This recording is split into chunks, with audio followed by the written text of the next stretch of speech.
Assalamu alaikum dear students. I am Naveed Ahmed. I am here to teach you biology for grade 12. We were discussing chapter number 21. Dear students, अभी हम discuss ये करने लगे हैं कि prophase जो है प्रोफेज 1 ऑफ मेयोसिस 1 इसके अंदर फर्दर स्टेप्स कौन कौन से हैं, यानी कि जो इसमें फेजेस आते हैं लाइक दैट। सबसे पहले जो आप जानते हैं लेप्टोटीन है, उसके बाद जाइगोटीन है, उसके बाद पैकेटीन है, पैकेटीन के बाद फर्दर दो फेजेस डिप्लोटीन और डायकाइनेसिस मौजूद होती हैं।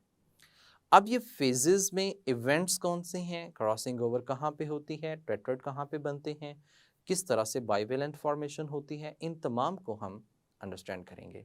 तो समझने के लिए चलते हैं लाइट बोर्ड की तरफ। Dear students, we are going to study meiosis 1। आप जानते हैं कि मेयोसिस जो है, मेयोसिस का जो प्रोसेस मौजूद होता है, इस मेयोसिस के प्रोसेस को हमने 2 में डिवाइड किया है। एक मेयोसिस 1 और दूसरा कौन सा है, मेयोसिस 2। अब इसमें जो मेयोसिस 1 है दैट इज फर्दर डिवाइडेड, इसको हमने फर्दर डिवाइड किया हुआ है। दूसरा है मेयोसिस 2। मेयोसिस 1 को हमने फर्दर डिवाइड इस तरह से किया है कि इसमें प्रोफेज 1, मेटाफेज 1, एनाफेज 1, टेलोफेज 1 सब कुछ आएगा, यानी कि इसमें सारे फेजेस जो हैं वो आते हैं। इसमें भी पहले कैरियोकाइनेसिस होगी और साइटोकाइनेसिस होगी। अब इसमें साइटोकाइनेसिस है, कैरियोकाइनेसिस न्यूक्लियस की डिवीजन। इसमें फेजेस जो आते हैं वो सबसे पहला फेज जो है वो है प्रोफेज 1। प्रोफेज 1 स्टूडेंट, प्रोफेज 1 जो है प्रोलॉन्ग फेज है। आप ऐसे कह सकते हैं कि पूरी मेयोसिस में सबसे लेंथीएस्ट फेज जो है वो प्रोफेज 1 है, यानी कि हम इसमें कहा कि that is a prolonged phase, lengthy phase है। इस फेज के अंदर बहुत से आगे फर्दर फेजेस मौजूद होते हैं। It is not just like to mitosis, ये माइटोसिस की तरह नहीं होता, बल्कि इसमें फर्दर आगे डिवीजन्स मौजूद होती हैं और इसमें न्यूक्लियर इन्वेलप भी ब्रेक डाउन नहीं होता। हम ये भी कह सकते हैं न्यूक्लियर इन्वेलप जो है not broken down, remain same, remain वो रहता है, सेम कह सकते हैं, या फिर उसका साइज जो है वो थोड़ा सा न्यूक्लियस का इनलार्ज होता है। तो यहाँ पे ये नॉट लाइक माइटोसिस, ये माइटोसिस की तरह नहीं है। इसको हमने फर्दर क्या किया हुआ है, फर्दर डिवाइड किया हुआ है। इसमें फर्दर फेजेस जो हैं वो मौजूद होते हैं और इसी फेज़ के अंदर एक बहुत इम्पॉर्टेंट जो है वो प्रोसेस होता है जिसे हम क्रॉसिंग ओवर कहते हैं। तो इसको हम फर्दर जो है वो अपनी आसानी के लिए क्या किया हुआ है, डिवाइड किया हुआ है। इसमें हम प्रोफेज 1 की बात करें तो इसको फर्दर डिफरेंट फेजेस में डिवाइड किया गया है। प्रोफेज 1 उनमें सबसे पहला जो पॉइंट है दैट इज लेप्टोटीन, यानी कि सबसे पहला फेज जो इसमें आएगा ये है लेप्टोटीन। देखिए स्टूडेंट, जो लेप्टोटीन है इसमें क्रोमोसोम्स जो हैं क्रोमैटिन से क्रोमोसोम्स बनते हैं, थिक होते हैं, विजिबल होते हैं, यानी कि इसमें हम कहते हैं क्रोमोसोम्स जो हैं, क्रोमोसोम्स थिक होते हैं, मतलब कि उसकी थिकनेस कंडेंस हो करते हैं, स्ट्रक्चर होते हैं, बनते हैं, विजिबल होते हैं, शॉर्टन होते हैं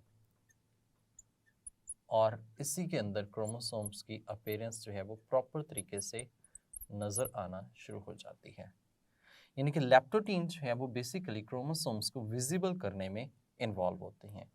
और ये जो अपीयरेंस ऑफ होमोलोगस क्रोमोसोम की बात कर रहा है, होमोलोगस क्रोमोसोम्स की, homologous chromosomes we have studied right now. हमने प्रीवियसली डिस्कस किया कि होमोलोगस क्रोमोसोम्स होते हैं ये पेयर की फॉर्म में इंसान के अंदर होते हैं, जो कि आइडेंटिकल हो भी सकते हैं और नहीं भी हो सकते। ठीक है। तो ये स्ट्रक्चर जो है वो इसमें लेप्टोटीन जो है वो अपीयर होगा। लेट्स सपोज कि इट इज़ अ सेल, ये एक सेल है, इस सेल के अंदर ये न्यूक्लियस है। अब न्यूक्लियस के अंदर जो है वो क्रोमोसोम्स अपीयर होंगे। यहाँ पे जो क्रोमोसोम्स अपीयर हो रहे हैं कुछ ऐसे हैं, जैसे कि एक क्रोमोसोम ये है और एक ये है। अब ये क्रोमोसोम यहाँ पे जो अपीयर हो रहे हैं इनके दो दो क्रोमेटिड्स मौजूद हैं, क्योंकि ये ऑलरेडी डुप्लीकेटेड हैं इन इंटरफेस ऑफ मियोसिस। मियोसिस के इंटरफेस में एस फेज जो होता है उसमें डुप्लीकेटेड होते हैं। यहाँ पे एक और क्रोमोसोम जो है मौजूद है। अब ये जो क्रोमोसोम हैं ये कैसे हैं, डुप्लीकेटेड क्रोमोसोम्स इसमें अपीयर हो जाते हैं, अपीयरेंस हो जाती है। अब देखिए ये पहला स्टेप हमने काउंट किया है, that is known as leptotene of prophase 1, leptotene. Leptotene के बाद जो है नेक्स्ट फेज आएगा जाइगोटीन। स्टूडेंट्स जाइगोटीन में क्या होता है, सिनेप्सिस होना स्टार्ट हो जाती है। जाइगोटीन में सिनेप्सिस होना स्टार्ट हो जाती है। सिनेप्सिस का मतलब क्या है, उसमें क्रोमोसोम्स, डुप्लीकेटेड क्रोमोसोम्स जो हैं वो एक दूसरे के साथ आकर अरेंज होते हैं। जैसे कि यहाँ पे तो जस्ट ओनली अपीयरेंस हम कहते हैं और बाय चांस हमने बनाया भी है उसी तरह से है। तो इसमें हम कहते हैं कि क्रोमोसोम्स स्टार्ट पेयरिंग, क्रोमोसोम्स होते हैं वो पेयरिंग स्टार्ट कर देते हैं, पेयरिंग बनाना शुरू हो जाते हैं। और ये जो पेयरिंग है इस पेयरिंग को हम सिनेप्सिस के नाम से मेंशन करते हैं। सिनेप्सिस स्टूडेंट, जो सिनेप्सिस हो रही होती है इसमें हम ऐसे कह सकते हैं chromosomes exact point two point जो हैं वो अटैच होंगे, यानी कि इसमें हम कहते हैं एग्जैक्ट पॉइंट टू पॉइंट, यानी कि एक पॉइंट से दूसरे पॉइंट तक लिंक होंगे, अटैच होंगे। तो ये जो एग्जैक्ट पॉइंट टू पॉइंट इनकी अटैचमेंट है इसमें हम कह सकते हैं कि सर्टन कुछ पॉइंट ऐसे हैं जहाँ पे स्टार्टिंग पॉइंट का हमें पता ही नहीं चलता, यानी कि विद नो स्टार्टिंग पॉइंट, हमें कोई स्टार्टिंग पॉइंट का ऐसा पता नहीं होता, लेकिन ये पॉइंट टू पॉइंट जो है वो एक स्टार्ट जो है वो यहाँ पे ज्वाइन हो जाते हैं। और जब ये ज्वाइन होते हैं तो दैट विल मेक बाईवेलेंट। ये क्या बनाते हैं, बाईवेलेंट बनाते हैं। बाईवेलेंट का मतलब ये है कि दो क्रोमोसोम्स होंगे और उनमें 4 क्रोमेटिड होने की वजह से हम उसे टेट्राड कहते हैं। जैसे कि यहाँ पे एक सेल है, एक सेल एग्जिस्ट कर रहा है, उस सेल के अंदर न्यूक्लियस है, न्यूक्लियस का साइज थोड़ा सा पहले की निस्बत इनलार्ज्ड हो जाता है। इसके अंदर क्रोमोसोम्स बिल्कुल एग्जैक्ट एक दूसरे के साथ अलाइन होते हैं। जैसे कि यहाँ पे क्रोमोसोम एक है, चूँकि ये होमोलोगस क्रोमोसोम्स अलाइन होते हैं तो ये बिल्कुल ऐसे ही होंगे जैसे कि एक दूसरे की बिल्कुल कॉपी हैं। वैसे तो ये हम कहते हैं फिजिकली सेम है तो कॉपी ही नज़र आते हैं, यहाँ पे ये अटैचमेंट होगी लेकिन ये सेपरेशन होती है इसकी, दिस वन सेपरेट है। सेम एज इट इज अगर हम दूसरा क्रोमोसोम ड्रॉ करें जैसे कि यहाँ पे है तो ये क्रोमोसोम्स बिल्कुल लाइन टू लाइन अलाइन होंगे। ठीक है, इनकी जो लाइनिंग है बिल्कुल ऐसे ही नज़र आएगी कि जैसे कि ये सेम क्रोमोसोम्स जो हैं वो एक दूसरे की कॉपी जो है वो पड़े हुए हैं। तो ऐसे ही ये क्रोमोसोम जो हैं वो यहाँ पे अलाइन हो जाएंगे। ठीक है, इस तरह से। अब जब ये क्रोमोसोम्स अलाइन हो जाते हैं तो इनकी बात की जाए तो इनमें टोटल 4 क्रोमेटिड्स हैं। क्रोमेटिड्स इस तरह से हम काउंट कर लेते हैं 1 2 3 एंड 4। 4 क्रोमेटिड्स होने की वजह से हमने इसे क्या नाम दिया, बाईवेलेंट का नाम दिया। जबकि ये 2 क्रोमोसोम हैं, 1 पेयर है, 1 पेयर होने की वजह से बाईवेलेंट और 4 क्रोमेटिड्स होने की वजह से टेट्राड का नाम दिया है। सो यहाँ पे हम कह सकते हैं दीज आर 2 क्रोमोसोम्स, ये 2 क्रोमोसोम्स हैं जो एक दूसरे के साथ बिल्कुल अलाइन होते हैं और अलाइन होकर टेट्राड की फॉर्म जो है वो बना रहे हैं, जिसको बाईवेलेंट के नाम से मेंशन किया गया। अब इसमें एक चीज़ नोट कीजिएगा, मैं एक साइड पे लिख रहा हूँ कि इसमें जो 1 एंड 2 है दीज आर सिस्टर क्रोमेटिड्स। ये कैसे हैं, सिस्टर क्रोमेटिड्स हैं। जबकि अगर ये बात की जाए जैसे 1 and 2 same as it is, 3 and 4 भी जो हैं वो सिस्टर क्रोमेटिड्स हैं। जबकि अगर बात की जाए 1 and 4 same as it is, 2 and 3 these are present upon different chromosomes, तो जो डिफरेंट क्रोमोसोम्स पे हैं यानी कि दूसरे क्रोमोसोम पे मौजूद हैं, these are known as non sister chromatids. तो ऐसे क्रोमेटिड जो हैं वो नॉन सिस्टर क्रोमेटिड जो हैं वो होंगे।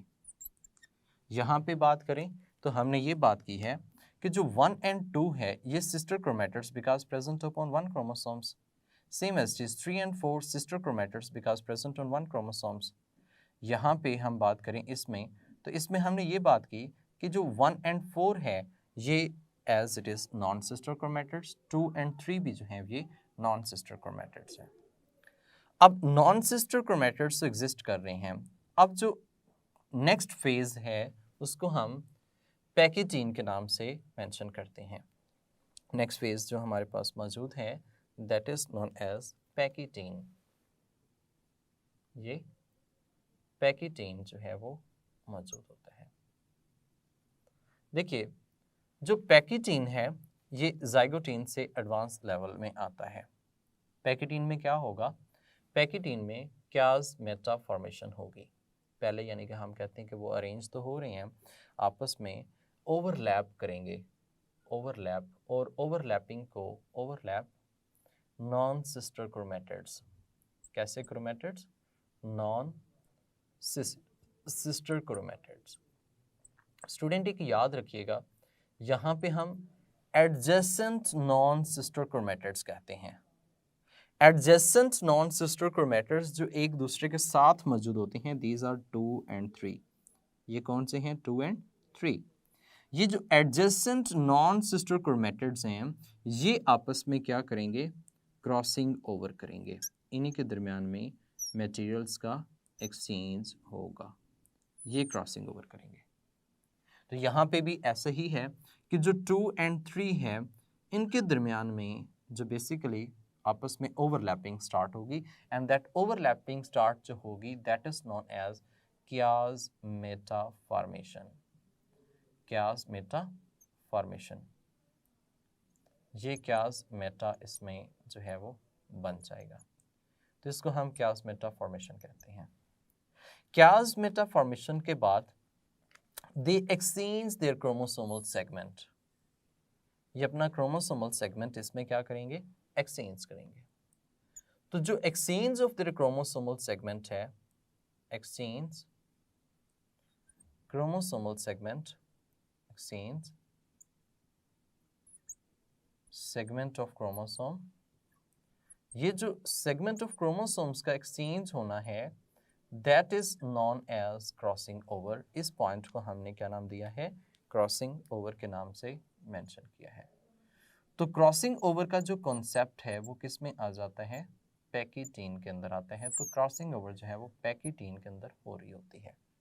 स्टूडेंट जो पैकेटीन है क्रॉसिंग ओवर इसमें हो रही है तो इट रिमेन्स फॉर डेज, ये डेज आप कह सकते हैं, मंथ्स कह सकते हैं, ये इसी फेज के अंदर रहता है। जबकि बाकी अगर हम बात करें लैप्टोटीन और बाकी जितने भी फेजेस हैं zygotene, these are game of few hours, चंद एक घंटों में जो है वो कंप्लीट हो जाता है, and these will take few hours, ये चंद घंटों में ये काम कंप्लीट हो जाएगा। सो यहाँ पे अगर बात की जाए ना नेक्स्ट फेज की, इस जगह पे, तो इस जगह पे हमने ये कहा कि न्यूक्लियस जो है वो वैसे ही मौजूद है, इस न्यूक्लियस के अंदर क्रोमोसोम्स भी एग्जिस्ट कर रहे हैं।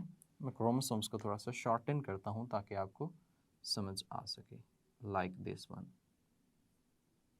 हैं यही क्रोमोसोम्स इस तरह से। इसे हम साइनाटोनीमल कॉम्प्लेक्स भी कहते हैं जो इसमें आपस में बनते हैं सिनेप्सिस के पर्पस के लिए। तो यहाँ पे ये क्रोमोसोम्स एक दूसरे के साथ क्या करते हैं? एक्सचेंज करते हैं मटेरियल्स को। तो ये जो एक्सचेंज ऑफ क्रोमोसोमल मटेरियल होता है that is known as crossing over, इसको हमने क्रॉसिंग ओवर के नाम से मेंशन किया। अब देखिए ये जो 2 एंड 3 था इसके दरमियान में एक्सचेंज हो रहा है, 2 एंड 3 के दरमियान में एक्सचेंज हो रहा है। सो 2 एंड 3 जो हैं ये नॉन सिस्टर क्रोमेटिड्स हैं। कैसे हैं? नॉन सिस्टर क्रोमेटिड्स हैं और इनके दरमियान में क्या स्मेटा ओवरलैपिंग होती है। ओवरलैपिंग होने के बाद exchange of segment of chromosomes that is known as crossing over, and due to this one there is a variations, genetic variations जो हैं वो इसी की वजह से होती हैं। स्टूडेंट एक बात हमने नोट की कि ये लैप्टोटीन है, ये जाइगोटीन है, ये जो फेज है that is known as zygotene. Next phase जो है that is known as पैकिटीन, ये जो है वो पैकिटीन है। पैकिटीन के बाद जो अगला फेज है उसे हम डिप्लोटीन के नाम से मेंशन करते हैं।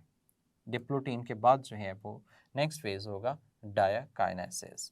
ठीक है, तो यहाँ पे ये हमने बात की कि यहाँ पे पैकिटीन जो है इसमें जेनेटिक मटेरियल आपस में क्या हो जाता है, एक्सचेंज होता है, और ये जेनेटिक मटेरियल के एक्सचेंज होना ही क्या कहलाता है, जेनेटिक वेरिएशंस कहलाता है। जेनेटिक वेरिएशंस जो हैं वो इसमें होती हैं, वेरिएशंस, जेनेटिक वेरिएशंस होंगे, और ये मेन पॉइंट है जो कि हम कहते हैं पैकिटीन में पॉसिबल होता है। इसके बाद नेक्स्ट फेज जो है लैप्टोटीन के बाद जाइगोटीन, पैकिटीन, और नेक्स्ट फेज जो होगा डिप्लोटीन फेज होगा, डिप्लोटीन। स्टूडेंट जो डिप्लोटीन है इसमें क्रोमोसोम्स एक दूसरे से सेपरेशन स्टार्ट करते हैं। जब ये एक दूसरे से सेपरेशन स्टार्ट करते हैं तो ये डिप्लोटीन का काम है कि ये एक दूसरे से एक अलग अलग होना शुरू हो जाएंगे। उसके बाद जो है नेक्स्ट फेज, डिप्लोटीन के बाद जो नेक्स्ट फेज आएगा that is known as diakinesis, और डायकाइनेसिस में क्या हो जाता है, ये एक दूसरे से सेपरेट हो जाते हैं, सेपरेशन कंप्लीट हो जाती है, लेकिन फिर भी ये एक दूसरे के साथ अटैच्ड ज़रूर रहते हैं। यानी कि जो डिप्लोटीन है इसमें हमने कहा सेपरेशन स्टार्ट होती है, सेपरेशन स्टार्ट होती है, जबकि डायकाइनेसिस में हम कहते हैं सेपरेशन कंप्लीट हो जाती है, सेपरेशन कंप्लीट हो जाती है, मुकम्मल हो जाती है, और फिर भी कुछ पॉइंट्स पर ये अटैच्ड रहते हैं। यानी कि इनकी जो सेपरेशन है, एक दूसरे से अलग अलग होना यहाँ पे स्टार्ट होते हैं, लेकिन फिर भी हम कहते हैं क्यास मेटाफॉर्मेशन जो है वो आपस में एक दूसरे के साथ पॉइंट अटैच्ड रहते हैं। लेकिन डायकाइनेसिस में क्या होता है, ये सेपरेशन कंप्लीट हो जाती है, फिर भी कुछ क्रोमोसोम्स ऐसे होते हैं जो किसी पॉइंट के ऊपर जो है वो अटैच्ड रहते हैं, उनकी अटैचमेंट जो होती है वो उसी जगह पे एग्जिस्ट कर रही होती है। स्टूडेंट्स इसमें जो लास्ट पॉइंट्स आपने डिस्कस किया है, एक डिप्लोटीन और दूसरा है डायकाइनेसिस। अब ये तो बात आप जानते हैं कि सबसे पहले लैप्टोटीन में क्या होता है, क्रोमोसोम्स विजिबल, एक इसका की पॉइंट है। दूसरे में हमने कहा जो लैप्टोटीन के बाद जाइगोटीन है इसके अंदर बाइवेलेंट बनते हैं, ये इसका की पॉइंट है, सिनेप्सिस होती है। तीसरा पैकिटीन, पैकिटीन में जो काम हो रहा है वो क्रॉसिंग ओवर, इसका की पॉइंट है। सेम डिप्लोटीन की बात करें तो डिप्लोटीन में सेपरेशन स्टार्ट होती है। ये जब सेपरेशन स्टार्ट होती है तो फिर भी आपस में एक दूसरे के साथ अटैच्ड होते हैं at the point where chiasmata formation. तो क्यास्मेटा फॉर्मेशन वेरी हमें क्लियर हो जाता है इसके अंदर। उसके बाद अगर लास्ट पॉइंट देखें डायकाइनेसिस में, तो सेपरेशन कंप्लीट हो जाती है। जब सेपरेशन कंप्लीट होती है तो उसमें होता ये है कि वो जो पार्ट हैं क्रोमोसोम्स के जो उसमें अटैच्ड होते हैं वो किसी न किसी पॉइंट पर अटैच्ड रहते हैं, लेकिन एक दूसरे से सेपरेट हो चुके होते हैं। सो डायकाइनेसिस में हम ऐसे कह सकते हैं सेपरेशन कंप्लीट हो चुकी होती है। फर्दर हमने ये डिस्कस करना है कि जो बाकी फेजेस हैं लाइक दैट मेटाफेज है, एनाफेज है, टीलोफेज है, इन तमाम में मियोसिस 1 में क्या हो रहा है, किस तरह से क्रोमोसोम्स होते हैं वो सेपरेट होते हैं, और फेजेस में इवेंट्स कौन कौन से होते हैं। इन तमाम को अंडरस्टैंड करने के लिए चलेंगे नेक्स्ट लेक्चर में। तब तक के लिए अपना ख्याल रखिएगा। अल्लाह हाफिज़।